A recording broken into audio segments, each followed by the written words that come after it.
자, 안녕하세요 여러분. 7주차 2차 시입니다. 자, 벌써 7주차입니다. 그죠? 여러분 시작한 지가 엊그제 같은데 벌써 이제 중반을 달려오고, 그죠? 여러분들 이제 중간 평가할 시기도 다가오고 그래요. 이번 시간에는 지난 시간까지는 우리가 이제 지난 주차까지는 우리가 1주차부터 해서 사회복지에 있어서의 기본적인 이해하고 역사, 그리고 뭐 사회복지와 관련된 이제 이데올로기 이런 것들, 그죠? 발달 관련 이론들을 공부했고, 지금 주차부터는 사회복지 정책 문제를 갖다가 어떻게 이 정책 문제가 형성이 되고 어떤 과정을 통해서, 그죠? 정책이 형성되고 이 문제가 해결되고 받아들여지고 어떻게 평가가 이루어지고, 이러한 이제 과정을 이제 사회복지 정책 형성 과정에 대해서 이제부터 배우게 되겠거든요.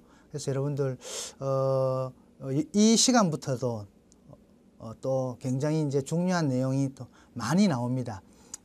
이 정책이 형성 문제가 어떻게 사회 문제가 되고 정책으로 받아들여지게 되고, 이러한 것들이 어떻게 집행이 되고 평가되는지, 그리고 그 이후에는 또 이 정책들을 갖다가 우리가 어떻게 분석해 보는지, 이런 것들까지 이제 점차적으로 배우게 되기 때문에 다시금 또 이제 마음을 좀 다잡고 시작해 나가 보도록 하겠습니다. 자, 먼저 사회복지 정책의 문제 이제 형성인데, 이 사회복지 이 문제라고 이야기하는데, 이 문제라는 건 사실 뭐 사회복지 문제죠, 그죠? 사회복지 문제인데, 사회복지 문제는 사회복지 정책을 형성하게끔 하는 가장 중요한 동인이다, 그죠? 가장 중요한 요인, 원인, 동인이다. 움직이는 원인이다라는 거죠, 그죠? 사회복지 정책의 주 원료이기도 해요. 이 사회복지 문제는. 그렇잖아요. 해결해야 될. 왜냐하면은 사회복지 문제 해결을 위해서 채택된 해결 방안이 뭡니까? 그게 사회복지 정책이잖아요. 그죠? 결국 이제 정책학적인 관점에서 볼 때 사회복지 문제는 뭡니까? 사회복지 정책 형성을 촉발시키는 뭡니까? 원동력이자 원료인 셈인 거죠. 그죠? 원료인 셈이죠. 그죠?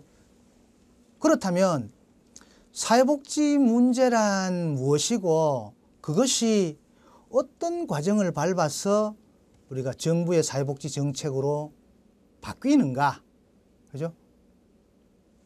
여기에서 우선 사회복지 정책과 사회복지 정책 과정에서의 정책 문제, 이것과 관련된 개념에 대해서 우리가 한번 알아보고, 또 이것이 정책으로 어떻게 발전되는지 그 과정을 하나하나 살펴보도록 하겠습니다. 문제라는 것은 사회복지 정책의 재료로 쓰이는 문제 성립에 대해서 학자들 사이에서는 여러 가지 견해가 있는데, 문제라는 그럼 어떤 것이냐? 그죠?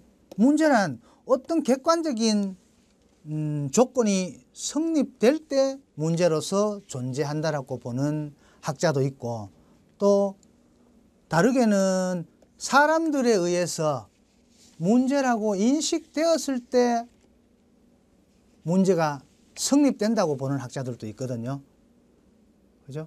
그래서 이 문제라는 것은 어떤 객관적인 조건이 성립돼야 되고, 또 사람들에 의해서 문제로 인식돼야 된다는 거죠.